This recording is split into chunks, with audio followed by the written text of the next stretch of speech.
जैसे कि आप सभी जानते हैं, सच की हमेशा जीत होती है और हमारी एक छोटी सी प्रयास आप तक बड़ी खबर पहुंचाती है। तो स्वागत करते हैं आप सभी का STS न्यूज़ चैनल पर। आगे बढ़ने से पहले आप इस वीडियो को लाइक और चैनल को सब्सक्राइब जरूर कर ले और साथ में बेल आइकन भी प्रेस कर ले। चलिए बढ़ते हैं खबरों की। और आप किस राज शहर से न्यूज को देख रहे हैं, कमेंट में जरूर लिखिए। बीते दिनों की तकरार के बीच दिल्ली के CM अरविंद केजरीवाल शुक्रवार को LG विनय कुमार सक्सेना के आवास पर वीकली बैठक के लिए पहुंचे। पिछले हफ्ते ये मुलाकात नहीं हो पाई थी। तय कार्यक्रम के मुताबिक हर शुक्रवार दिल्ली के उपराज्यपाल और मुख्यमंत्री की बैठक होनी। इस दौरान वे दिल्ली से जुड़े मुद्दों पर बात करते हैं, लेकिन आपको बता दें कि इस तकरार के बीच एक बैठक छूट गई। देश में बेरोजगारी की हालात का अंदाजा इस बात से आप लगा सकते हैं कि बीते 8 सालों में जितने लोगों ने सरकारी नौकरी के लिए आवेदन किया था, उसमें से केवल 0.3% लोगों को ही सरकार रोजगार दिलाने में सफल रही है।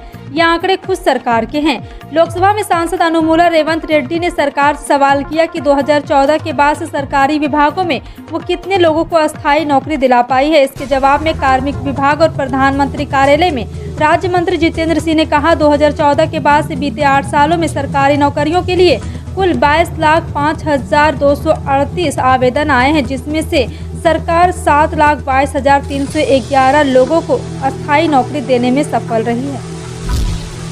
राजस्थान के मुख्यमंत्री अशोक गहलोत ने शहरी क्षेत्र में सरकारी निकाय द्वारा निर्मित बहुमंजिला भवनों की आवासीय इकाई और फ्लैट्स की लीज को छूट देने का प्रस्ताव को मंजूरी दे दिया है। अब आम लोगों को आवासन मंडल, राजकीय उपक्रम और नगरीय निकाय द्वारा निर्मित बहुमंजिला भवनों में 50 लाख रुपए तक की आवासीय इकाई और फ्लैट की लीज रीट पर 6% की जगह 4% स्टाम्प ड्यूटी देनी होगी।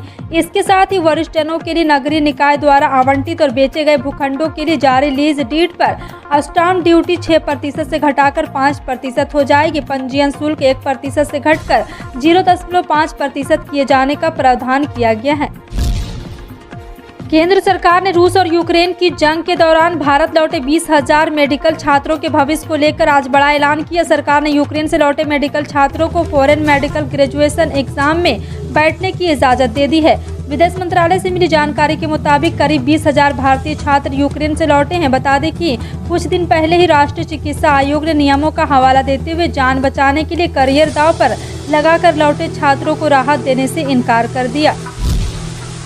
देश के सबसे बड़े मालवाहक रेल गलियारे की लिंक लाइन बनकर तैयार हो गई है। इस पर ट्रायल भी पूरा हो चुका है। ये link line dedicated freight corridor के वेस्टर्न और ईस्टर्न कॉरिडोर को आपस में जोड़ेगी। सूत्रों के अनुसार PM नरेंद्र मोदी 31 अगस्त को इस लाइन पर मालगाड़ी चलाने जाने को लेकर हरी झंडी भी दिखा सकते हैं। इस लिंक लाइन का सबसे ज्यादा फायदा दिल्ली NCR समेत UP के उद्योग को मिलेगा। जी हां, आपको बता दें कि एक बार फिर से इस कॉरिडोर को चालू होने से पश्चिमी उत्तर प्रदेश, दिल्ली, हरियाणा को फायदा होगा। इन राज्यों के औद्योगिक क्षेत्र में बनने वाली वस्तुएं कम समय में महाराष्ट्र, गुजरात, पश्चिम बंगाल, बिहार, झारखंड आदि राज्यों में पहुंच सकेगी। बिहार में महागठबंधन सरकार के मंत्रिमंडल विस्तार के कुछ ही देर बाद मंत्रालय और विभाग का भी बंटवारा कर दिया गया। मुख्यमंत्री नीतीश कुमार ने सामान्य प्रशासन विभाग और गृह मंत्रालय ने अपने पास रखा है, जबकि उप मुख्यमंत्री तेजस्वी यादव को स्वास्थ्य एवं पथ निर्माण विभाग का दायित्व सौंप दिया है। वहीं तेज प्रताप यादव को पर्यावरण और वन जलवायु परिवर्तन विभाग की जिम्मेदारी दी गई। नीतीश कुमार के नेतृत्व वाली महागठबंधन सरकार का मंत्रिमंडल विस्तार मंगलवार को ही हुआ। मॉनसून के सीजन में कई राज्यों में जमकर बारिश हुई। महाराष्ट्र, गुजरात जैसे राज्यों को बाढ़ जैसी स्थिति का सामना करना पड़ा, तो UP, दिल्ली जैसे राज्यों में उम्मीद के मुताबिक बारिश नहीं हुई। मौसम विभाग ने UP, उत्तराखंड, हिमाचल प्रदेश आदि राज्यों में आगामी दिनों के लिए मौसम का अपडेट जारी किया। छत्तीसगढ़, पश्चिम बंगाल में 19 और 20 अगस्त को बहुत भारी बारिश होने की, वहीं बिहार, UP, मध्य प्रदेश इलाकों में 20 अगस्त को तेज बारिश होने वाली। हिमाचल प्रदेश की बात करें तो 16, 19 और 20 अगस्त को गरज के साथ बहुत भारी बारिश होने की संभावना है। इसके अलावा उत्तराखंड में 18 से 20 अगस्त, पूर्वी उत्तर प्रदेश में 19 और 20 अगस्त को भारी बारिश होगी। सुप्रीम कोर्ट ने मंगलवार को कहा है कि मुस्लिमों में तलाक हसन के जरिए तलाक देने की प्रथा 3 तलाक की तरह नहीं और महिलाओं के पास भी खुला का विकल्प है। 3 तलाक की तरह तलाक हसन भी तलाक देने का एक तरीका है, लेकिन इसमें 3 महीने में 3 बार एक निश्चित अंतराल के बाद तलाक बोलकर रिश्ता खत्म किया जाता है। इस्लाम में पुरुष तलाक ले सकता है, लेकिन जब कोई महिला खुला के जरिए अपने पति से अलग हो सकती है। न्यायमूर्ति SK कौल और न्यायमूर्ति MM सुंदरेश की पीठ ने कहा कि अगर पति और पत्नी एक साथ नहीं रह सकते तो रिश्ता तोड़ने के इरादे में बदलाव न होने के आधार पर संविधान के अनुच्छेद 142 के तहत तलाक दिया जा सकता है। पीठ तलाक हसन और एक तरफा न्यायोत्तर तलाक के सभी अन्य रूपों को अवैध और असंवैधानिक घोषित करने का अनुरोध करने वाली याचिका पर सुनवाई कर रही थी। दिल्ली के मुख्यमंत्री अरविंद केजरीवाल पीएम मोदी के रेवड़ी कल्चर वाले बयान से काफी दुखी है। शायद यही वजह है कि ऐसा ना कहने की अपील के साथ उन्होंने केंद्र सरकार को नसीहत तक दे डाली। केजरीवाल ने मंगलवार को केंद्र से आग्रह किया कि वह दिल्ली सरकार की विशेषज्ञता का इस्तेमाल पूरे भारत में स्कूली शिक्षा और स्वास्थ्य सुविधाओं पर सुधार के लिए करे, ताकि भारत को दुनिया में नंबर 1 देश बनाया जा सके। उन्होंने भारतीय जनता पार्टी नीति केंद्र सरकार से निःशुल्क शिक्षा तथा स्वास्थ्य सेवाओं को मुफ्त की रेवड़ी न कहने का भी आग्रह किया है।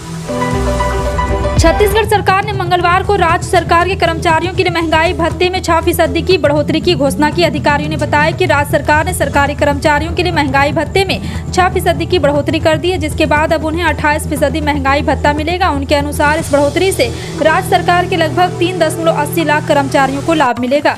मुख्यमंत्री कार्यकाल ने अपने आधिकारिक ट्विटर हैंडल पर महंगाई भत्ते में बढ़ोतरी का आदेश भी पोस्ट किया है। आदेश के अनुसार राज्य सरकार के कर्मचारियों को इस वर्ष मई में 7वें वेतन आयोग के तहत 22% और छठे वेतन आयोग के तहत 174% डीए मिल रहा था। सीएम भूपेश बघेल ने कश्मीर में हुए दंगा पर बड़ा बयान दिया है। उन्होंने कहा है कि वे इस घटना की कड़ी निंदा करते हैं। वहां पर कश्मीरी पंडित सुरक्षित नहीं है, उनकी सुरक्षा के सभी फिर से समीक्षा की जानी चाहिए। सभी नागरिक कर्मचारी की सुरक्षा सुनिश्चित होना चाहिए। वहीं कर्मचारियों को लेकर रमन सिंह के बयान पर सीएम ने कहा है कि हमने अपने कर्मचारियों के लिए ओपीएस लागू किया है। रमन सिंह दिल्ली जाएं और पूरे देश के लिए इसे लागू करवाएं। उन्होंने कहा कि यहाँ के कर्मचारी का जो पैसा जमा है उसे भी वापस दिलवाएं। हमने 6% डीए बढ़ाए, बढ़ोतरी की संभावना भी बनी है। राज्य की वित्तीय स्थिति को देखते हुए 6% की वृद्धि की गई थी। हर घर तिरंगा के तहत सभी घरों में तिरंगा लहराकर इस महोत्सव को धूमधाम से मनाया जा रहा है। देश में ऐसे ही कुछ लोग हैं जिन्होंने अपने कड़ी मेहनत और साहस का परिचय देते हुए अपने प्रदेश और देश को और गौरवान्वित किया है। उनमें से एक है छत्तीसगढ़ के बस्तर की बेटी नैना सिंह धाकड़, जो प्रदेश की पहली पर्वतरोही है, जिसने कुछ महीने पहले ही विश्व की सबसे ऊंची चोटी माउंट एवरेस्ट और माउंट लाहौसे पर तिरंगा फहराया है। मुख्यमंत्री भूपेश बघेल ने भारत की आजादी के 75वीं वर्षगांठ के पावन और गौरवशाली अवसर पर राजधानी रायपुर के पुलिस परेड मैदान में ध्वजारोहण करने के बाद प्रदेशवासियों को स्वतंत्रता दिवस की बधाई और शुभकामनाएं दी। मुख्यमंत्री ने इस अवसर पर जनता को नाम अपने स्वतंत्रता दिवस में संदेश में कहा कि आजादी की 75वीं वर्षगांठ फिर एक नया सफर शुरू होगा, जो न्याय की हमारी विरासत के साथ आगे बढ़ेगा। और आपको बता दें कि मुख्यमंत्री ने एक बार फिर से बड़ा ऐलान कर दिया है। जी हाँ, आपको बता दें कि मुख्यमंत्री ने अपना स्वतंत्रता दिवस संदेश में राष्ट्रपति महात्मा गांधी का भी जिक्र किया है। शिक्षा में सुधार के लिए 14,000 से अधिक शिक्षकों की अस्थायी भर्ती का कार्य भी शुरू किया। 10,000 शिक्षकों की भर्ती की प्रक्रिया भी शुरू कर दी है। जेईई मेंस परीक्षा के रिजल्ट में गड़बड़ी की घटना सामने आ रही। जेईई मेंस के रिजल्ट में बड़ी गड़बड़ी का आरोप लगाया जा रहा है। कई स्टूडेंट का आरोप है कि पहले सेशन में 0 का स्कोर पाने वाले कैंडिडेट को दूसरे सेशन में 99% अंक प्राप्त हुए। इन आरोपों के साथ कुछ स्कोर कार्ड सेशन मीडिया पर वायरल हो रहे हैं। छात्र जेईई मेंस परीक्षा में तीसरे सेशन की डिमांड कर रहे हैं। मीडिया रिपोर्ट के अनुसार कुछ छात्र 17 अगस्त को दिल्ली के जंतर मंतर पर प्रदर्शन भी करेंगे। इंस्टेंट मैसेजिंग ऐप व्हाट्सएप समय समय पर अपने यूजर्स के लिए नए नए फीचर्स को जोड़ता रहता है। अब और कंपनी ऐप ने यूजर्स की सुविधा के लिए एक और नए व्हाट्सएप फीचर को लाने की तैयारी में है। इस फीचर के आने से यूजर्स को काफी मदद मिलेगी। बता दें कि अक्सर यूजर्स डिलीट फॉर एवरीवन के बजाय गलती से डिलीट फॉर मी बटन दबा देते हैं, लेकिन अब इस गलती को सुधारा जा सकेगा। व्हाट्सएप डेवलपमेंट में नजर रखने वाले साइट WA बेटा इन्फो के मुताबिक कंपनी अपने यूजर्स के लिए एक ऐसा फीचर लेकर आ रहा है जिससे कि अगर आपने डिलीट फॉर मी ऑप्शन गलती से चुन भी लिया है तो आप भी कुछ सेकंड में अपने गलती को सुधार सकेंगे। बिहार में नवगठित महागठबंधन सरकार के पहले कैबिनेट विस्तार में बिहार के मुख्यमंत्री नीतीश कुमार ने महत्वपूर्ण गृह विभाग अपने पास रखा है। वहीं उप मुख्यमंत्री तेजस्वी यादव ने स्वास्थ्य विभाग का प्रभार संभाला है। मंगलवार को हुए कैबिनेट का शपथ ग्रहण समारोह में शपथ लेने वाले 31 मंत्रियों में से 16 राष्ट्रीय जनता दल के थे, 11 नीतीश के जनता दल यूनाइटेड के, 2 कांग्रेस और 1 हिंदुस्तानी आवाम मोर्चा से था और 1 मंत्री निर्दलीय विधायक से था। लेकिन इस बीच भाजपा के पूर्व मुख्यमंत्री सुशील मोदी ने कहा है कि नीतीश ने जदयू के पास गृह और वित्त विभाग के रखकर तेजस्वी यादव को धोखा दिया है। पंजाब में आम आदमी पार्टी की सरकार यानी भगवंत मान ने अपना एक और चुनावी वादा पूरा कर दिया है। मुख्यमंत्री भगवंत मान ने राज्य विभिन्न शहरों में बने 75 आम आदमी पार्टी क्लिनिक की शुरुआत कर दी है। जी हां, आपको बता दें कि मीडिया रिपोर्ट के मुताबिक स्वतंत्रता दिवस के पर लुधियाना पहुंचे भगवंत मान ने चांद सिनेमा के निकट बने आम आदमी क्लिनिक का उद्घाटन किया, जिसके बाद मंगलवार से राज्य के सभी आम आदमी क्लिनिक जनता के लिए खोल दिए गए। इस मौके पर मान ने कहा कि राज्य के लोगों को मुफ्त और बेहतर स्वास्थ्य सेवाएं उपलब्ध कराना उनकी सरकार की प्राथमिकता में शामिल है। सीएम भगवंत मान ने कहा है कि पहले चरण में 75 आम आदमी क्लिनिक खोले गए। इनकी शुरुआत स्वतंत्रता दिवस के ऐतिहासिक मौके पर की गई। इनमें आने वाले मरीजों को 100 क्लिनिक टेस्ट और 41 टेस्ट पैकेज के साथ मुफ्त इलाज और दवा की सुविधा भी मिलेगी।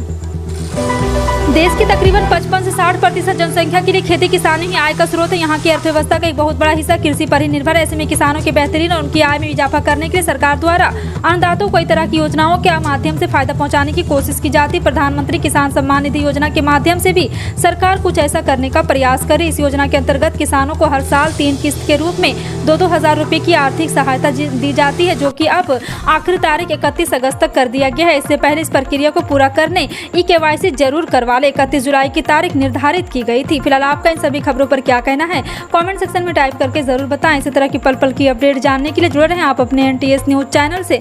मिलते हैं अगली बड़ी खबर में, तब तक के लिए जय हिंद।